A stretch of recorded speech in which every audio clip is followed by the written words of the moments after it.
Hi everyone, it's just Paul again, and welcome to the video for day 2 of the 2026 Cheltenham Festival.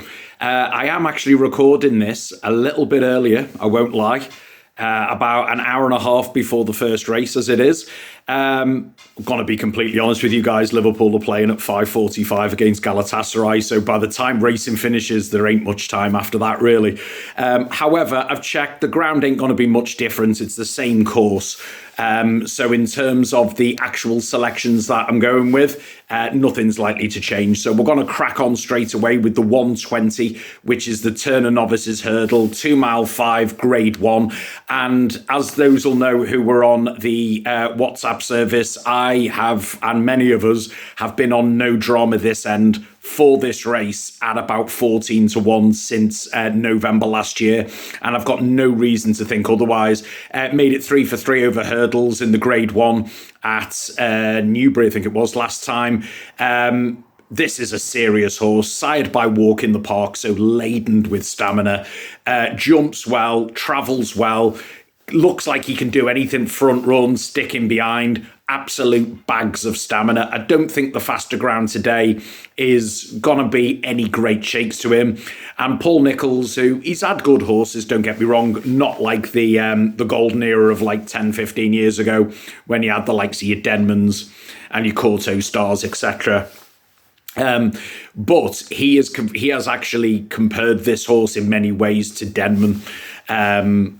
Even though Denman on hurdles did get beat at this race, it's still a pretty lofty comparison. He's already reached an official rating of 144. Beat the horses he's beaten have franked the form. I think no drama this end's going to take a lot of beating. Obviously, the issue you've got in here is Willie Mullins is absolutely mob-handed again in here with about 6, I think. King Rasco Grey is the pick of Paul Townend, runs in the familiar Galloping Des Champs colours. Shame he's out the Gold Cup, by the way. But he ran really well in a grade 1 last time. And this step up in trip, beaten by Galloway, seems a really, really logical choice in terms of all the races he was entered in. This King Rasco Grey was entered in 4 at the festival. He've picked this. I understand why. He's going to be bang there, I think. He looks a very good horse. Sober is in here as well for Willie Mullins. Patrick Mullins taking the ride on this one. He's 2 for 2 over hurdles, was a group level on the flat. What he can achieve, who knows? But my only concern is on this. He's bred by Camelot, and I'm not a massive fan of Camelot as a jump sire, to be honest with you. But he's with the master, that's Willie Mullins, so anything can happen. Ballyfad finished... where did Ballyfad come? Ballyfad finished just in front of King Rasco Grey. Last time he came second, King Rasco Grey was third. And then... that was in the Leopardstown grade 1. For me, I'm not 100% sure the step up in trip is ideal for it, if I'm being totally honest. He looked like he was coming to the end of his tether, I would say, where King Rasco Grey was staying on. I would expect King Rasco Grey to turn the form on Ballyfad, if I'm being honest. For all, Gordon Elliott really does like this one. Skylight Hustle's also in here for Gordon Elliott. Danny Gilligan taking the ride. He was probably lucky to win in December. Took full advantage of a situation that happened in the race, and that was it. It was still a very big run, though, by Jukebox Jury, so a lot of stamina in the lineup. There's nothing to put you off from this one. He seems destined to run a big race. Active Innocence is in here. He's probably the best of the home contingents, other than the favourite, I would say. Nicky Henderson, Nico de Boinville. Won a listed race last time. Did it well. But is the horse up to stepping up to this level? I'm not 100% sure, if I'm being honest. Sortudo's in here, another Willie Mullins horse. Danny Mullins taking the ride. Came runner-up in a grade 1 at Nace. That form isn't particularly strong. Side by authorised, so he should stay the trip. Not a guarantee. But he's another you think he can run a good race. At a bigger price, one who I think could be flying under the radar, but is 33 to 1, is Taurus Bay for Ben Paulin and Ben Jones. Ran in a grade 2 here last time and only just failed in a grade 2. Needs to step up again, but he was impressive in his 2 runs before and he lost nothing in defeat that day. If the better ground brings about some improvements, and his dam is called Tea Time Tilly, and they've done really, really well on better surfaces, I think Tourist Bay might just outrun the odds at 33-1 without necessarily threatening the principles. But for the 1-2-3, I'm going for no drama this end from King Rasco and Skylight Hustle. Which brings us on to the 2 o'clock. And the 2 o'clock here is the Brown Advisory. It's another novice chase. Well, I say another novice chase, first novice chase of the day. 3 mile, 1 furlong, basically. Grade 1, obviously. And this race was blown open by what I would call the shock inclusion of Romeo Coolio for Gordon Elliott and Jack Kennedy, who's now 7-2 favourite. Everyone who's followed me for the last couple of years knows that I love Romeo Coolio. Tipped it in the Supreme Novice last year. And he ran a great race. Gone over fences and has been absolutely flawless since. 4 from 4 over 2 mile. Granted, staying on absolutely dourly at the end. I've got to be honest, I'm very shocked they've gone from 2 mile all the way up to 3 mile. For all that, there is no intermediate novices chase. He'll be too highly handicapped, I would imagine, on form to go for one of the handicaps. And I suppose the logic is the ground's faster, so the Arkle, he's been getting up on the line in heavy over 2 mile. So the faster ground was probably against him. For all I love the horse, there is a lot of trust that he is suddenly going to go from 2 mile to 3 mile 1 in a Group 1. And that at 7-2 is what worries me. Final Demand obviously ran a belter last year at the festival behind the new line over hurdles. Is 3 from 4 over fences, though for me wasn't particularly brilliant last time, in my honest opinion. They've now gone for a tongue tie, which suggests maybe some type of breathing issue. And he has been on the drift all week, possibly because there was stories about him having a trouble trip over. We don't know on that. That's the issue. But Paul Townend takes the ride for Willie Mullins, and he usually gets him ready for the festival. Willie Mullins is in here again with Cade Dorthy for JP McManus own Willie Mullins again. Really good attitude to win at the the Dublin Racing Festival last time out. Jumped really, really well. And he is 3 from 4 over fences. I don't think they've gotten to the bottom of him yet. And I think he is going to be a danger to all in this race. Cocktail Divan is in here for Henry de Bromhead, Dara O'Keefe. Won once only over fences. I've got to be honest, I'm shocked they've gone for this because I thought they were going to go for the handicap, if I'm being honest, because he had a really nice weight in the handicap. It could be a sign of confidence that they've now gone for the grade 1 instead. But on known form, he's still got... While he won well at Leopardstown over Christmas, the times before that, he was all right, not sparkling, and I think he would have to step forward again. By Masked Marvel as well, they usually need to get their toe in a little bit. I said that on a horse that was running today. I put it on the video yesterday for today, and I think there's certain risks maybe attached with him. Wendigo is in here. He probably looks the best of the British horses, if we're being honest. For Gavin Sheehan taking the ride for Jamie Snowden. 2 from 4 over fences this year. Very good hurdler. I just think, based on even his Kempton form, I know he came out and won a reasonable race last time. He was beaten fair and square at Kempton over Christmas. And I think the likelihood is he'll probably find a couple too many. The big Westerner I really liked in here for Henry de Bromhead. Again, Mike O'Connor taking the ride. But, and I actually tipped him up last year, or her up, I should say, last year at the festival and ran a belter in second. The concern I've got here is the fast ground. This looks like an absolute dour stayer being beat by Westerner. Made a really good start over fences in the 2 runs since, but has been on the drift, and I suspect it's because of the ground. Now, we're coming to the horse I'm selecting, and I am taking an absolute flyer here, because I can pull holes or give question marks over a lot of these horses. Sorry, the other one I didn't mention is Oscar's Bob. Won the last 3 on the bounce for Connor King, Daniel King taking the ride. Won at grade 2s in the last 2. He should run his race. For all this is a big step up. Those grade 2s weren't particularly strong. But this is the flyer I'm taking on the selection. But bear with me on this. The horse I'm tipping up is for Willie Mullins, and it's Kit's Buell. Harry Cobden taking the ride. Now, you're going to think, are you a nutter for tipping this one up? And I might be. Now, he is extensively raced right-handed through his whole career because he does have a tendency to jump to the right. He does. I'm not going to get away from that. He definitely does. His one run over left-handed trip, they said he was disappointing, coming 3rd in the Liverpool hurdle. Now, I don't think that was a particularly disappointing run, if you want me to be honest. I thought he run well, and they did say afterwards, the jockey Paul Tannen that day said, he is over the top at the moment, so he needs to be put away, which they did. Now, he won a grade 1 at Kempton on Boxing Day really, really easily, despite jumping right.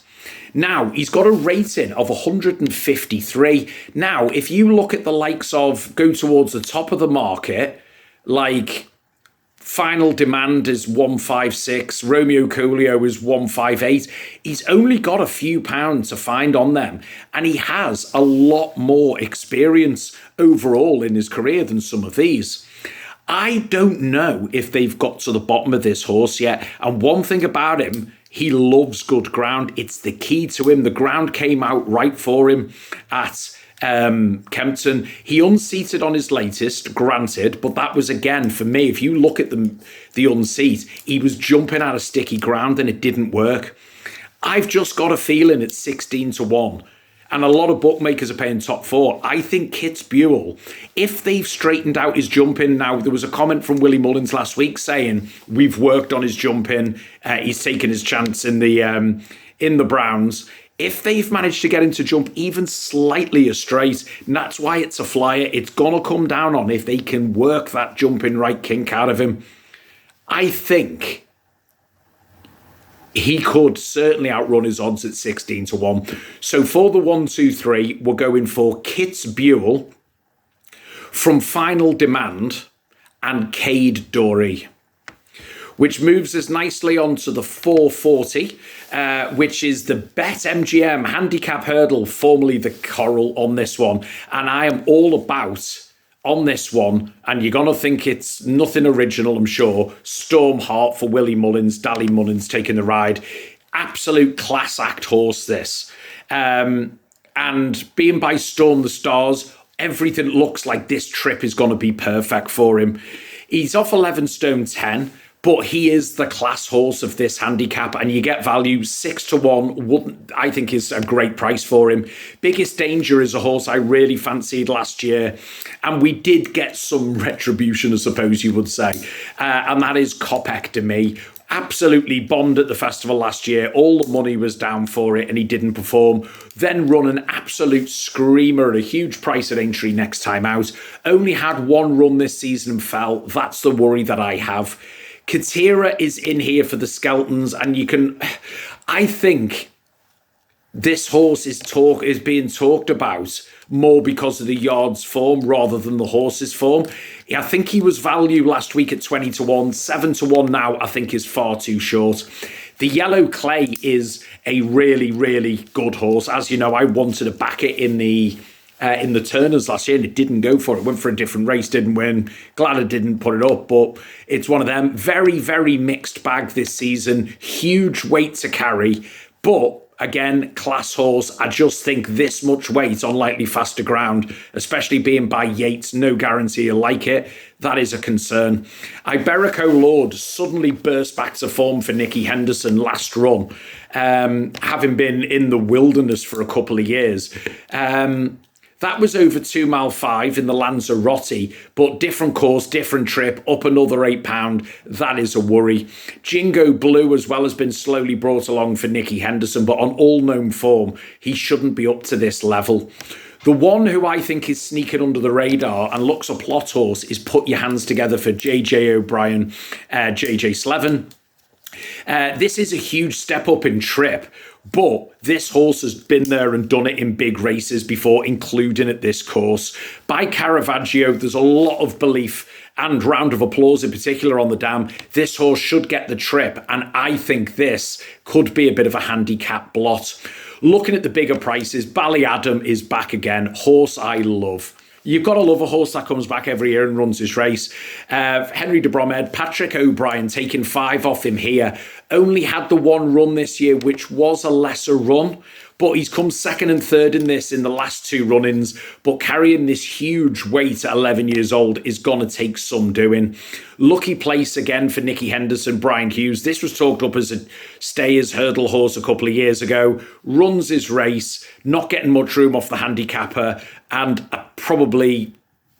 this is probably his level without being good enough.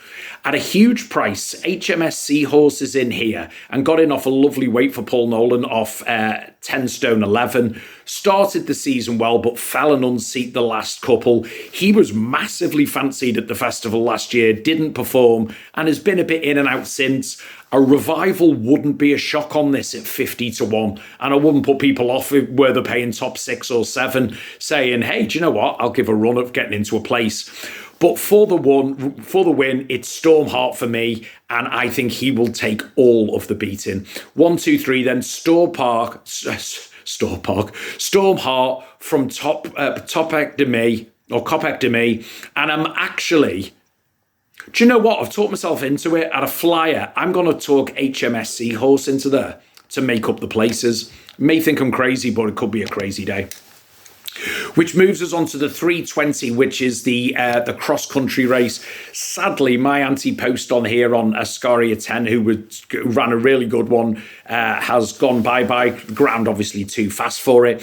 But this one does look to be a really good renewal. Favre de Champdou is 5 to 2. Won really well at the course in January. Still unexposed. For all he's up in the weights, but 11 years old, he'd have to be, I suppose you'd say, a career best to some degree. Stumptown obviously won this last year and is a horse that loves the Banks courses. Went on to win on his sole start, which was nearly a year ago, that massive race in the Czech Republic where you run through rivers and all sorts, but he went and won it. Fair play to him. But he's coming back after 340 days. He's another year older, even though he's 9. He's still got the age from Favre de Champdou, and I think they've kept him fresh for this. Desert Moor House is interesting because he's untested over the course and distance, but has run well on the Banks course at Punchestown last year. However, pulled up on his latest run and hasn't been seen for 10 weeks. Is that the best preparation? Not 100% sure, if I'm honest. Vanilla ran a belter in this last year for all he nearly ran out. And he ended up running on really well. Won last time out, but he's 11 years old, largely inconsistent. He could run a good race. He might not. Conflated and Fakir Dudery, grand horses in the day, look like the best years are certainly behind them. And the outsiders outside of there don't look like they have much of a chance. Which brings us on to the selection, which again is a bit of a flyer at 8 to 1. And we are going for the Gavin Cromwell trained, Stone Walsh ridden final orders. He was a course and distance winner in December, and he won exceptionally well. Travelled well, jumped well, ran on well at the end. He ran well for 85% of the contest last time out on trials day here, but the ground was like a bog, and turning in, he blew up. He's not going to have that bog ground here. He gets in as well off 10 stone 9. So if you look at it, he's getting over a stone from Champdou. He's getting over 3/4 of a stone from Favre de Champdou. And I think back on better ground, we're going to see a better horse, especially with a lot of bookmakers paying top 5 even on this race. And I think he is the value selection at 8 to 1. 1, 2, 3 then for the cross country, final orders from Stumptown and Favre de Champdou. Which brings us on to the big race of the day. which is obviously the Champion Chase. Now, this is a really, really interesting race, this Champion Chase. Because Madgeborough has been largely inconsistent, jumped terrible in the Arkle last year, was a reformed character last year time out, and is odds on. He's odds on for a reason. He is all-class horse. For me, though, does one good round of jumping mean you fixed all the problems? Not necessarily. For all, he should win. Ile Teton was the favourite for this race for a long, long time, and he was largely jumping well and performing great, winning the likes of your Tingle Creek and stuff. But what I would say is he's 0 from 3 at the festival, and that fall just over 2 weeks ago when John Bon won was absolutely sickening fall for that. And I know he wasn't right for, I spoke to people in Ireland for weeks after. It would be a Herculean effort to come back and win this after such a bad fall, especially at a course where you've not really performed in the past. Quilixios was running an absolute screamer of a race when falling at the last year. Probably the best race he's ever ran. However, he's been off a year since, which suggests everything wasn't right since, and it was a sickening fall. The former champs in here, Captain Guinness, he has gone miles off since winning this race in the year that Jean Bond and others didn't perform. And the others, Saint Seagal, Liberty Hunter, Brookie, Founder 50, the very, very good handicappers. But for the selection, I am going for Le de Sud for the Skeltons. Run an absolute screamer in the Arkle last year where he jumped the last pretty much there. It just didn't get up the hill. My problem I had with that, I think they over-raced him a bit last year, if you want me to be honest, and he didn't quite get there. He was also a bit immature. Now, come back. He is good fresh, that's the thing, and they've learnt that. He came back and won the Schlur dead easy. They then gave him some time and ran an absolute solid race in third. And I think now, giving him 90-odd days off is exactly what he needed. It's what they didn't do in the Arkle last year, and there wasn't much between Madgeborough and him. So I just think on this better ground, with coming in fresh, his jumping, you can usually, touch wood, set your watch to. I just think Le de Sud at 5-1, all things being equal, should be an each way bet to nothing. And I'd rather back that than Madgeborough odds on for all he should win. He should win, but I still have that jumping concern after only one good round of jumping. 1, 2, 3 then for the Champion Chase, Le de Sud from Madgeborough and Quilixios I'm putting in to make up the running on that one. Which brings us to the 440, which is the Grand Annual, now run on this course on the Wednesday. It's a nightmare race, this one. Be Aware has been the favourite for this for the long way because he's been running well in defeating graded races. He has won over the distance and he has the potential to be better than this mark, but he keeps on hitting the crossbar and that's a worry. Jazzy Matty, tipped up by myself last year at the festival, duly obliged. 2 from 2 at the festival. Had a wind operation now, but he's been in no form this season. And for all I love course and distance winners and the likes, I just worry the pin and everything on a wind operation, which has a 50-50 chance of working. That's my concern I've got. Vanderpool's interesting for Ben Paulin and Ben Jones. He hasn't convinced on his jumping, even when he's won in small fields for me. This is a total different test with 22 horses legging it round. Ryan's Rocket is a reserve. If he gets in, he is absolutely feather-weighted of 10 stone 7. He's one to consider and he's improved for all he did unseat as well last time out. Paul Nolan, I think, has got a great hand here with Release the Beast. Sean Flanagan taking the ride. Runner-up on both start this season. Got in off 10 stone 9. Given a break since, I think they've laid him out for this, and he does know how to win a handicap at Cheltenham. The rest of them, it's hard to make serious cases for. One who I do like, and he's been a lot better this season, is so-called second string of the Skeltons, which is Calico. For all he's 10 now, he has been 2 out of 2 in handicaps this season. But he's got 11 stone 12. I think he'll run well for a long way. But the two handicap wings, I think, have shot his mark here. Western Diego for Willie Mullins. I think the ground has gone against him. Hard to make a case for a lot of the others. But for the selection, I am actually going in here on In the Pocket for Henry de Bromhead and Mark Walsh. Got enough 11 stone 5. The reason, I'll tell you why, and I don't want to say pulled. I don't want to say didn't try. I think when he came 5th at Leopardstown last month, he was tenderly handled, is the phrase.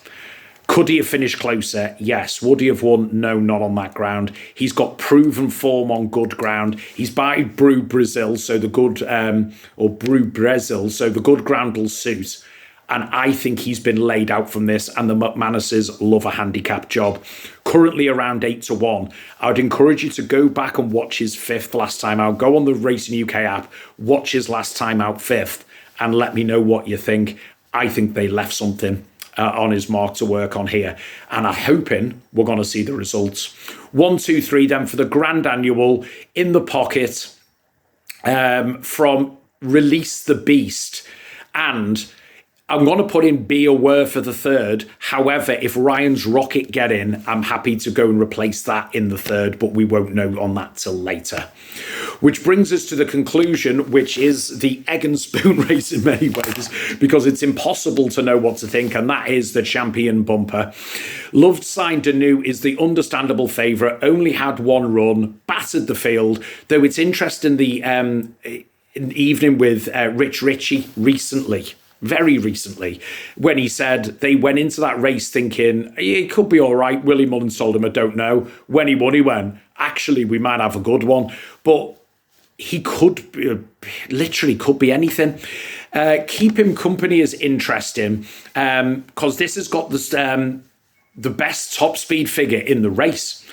Which is interesting. When he won last time at Leopardstown, really stepping up from where he ran from what he ran to the time before. Got an official rating of 127. Technically, that is on a similar par to Love Sign Danu, but who knows? Irish Avatar, see, it's just Willie Mullins and all the Irish horses here. Irish Avatar is interesting for me. Won by 9 lengths last time out. Patrick Mullins rode it that day for all. Patrick Mullins has picked Love Sign Danu from there, and the rating was a little bit better. Base Hunter is really fascinating for Chris Gordon and Freddie Gordon. They said this horse is spectacular, best horse they've ever trained, etc. Made all in both of them. Trainer rates him highly. The problem I've got is he goes off like a scalded cat.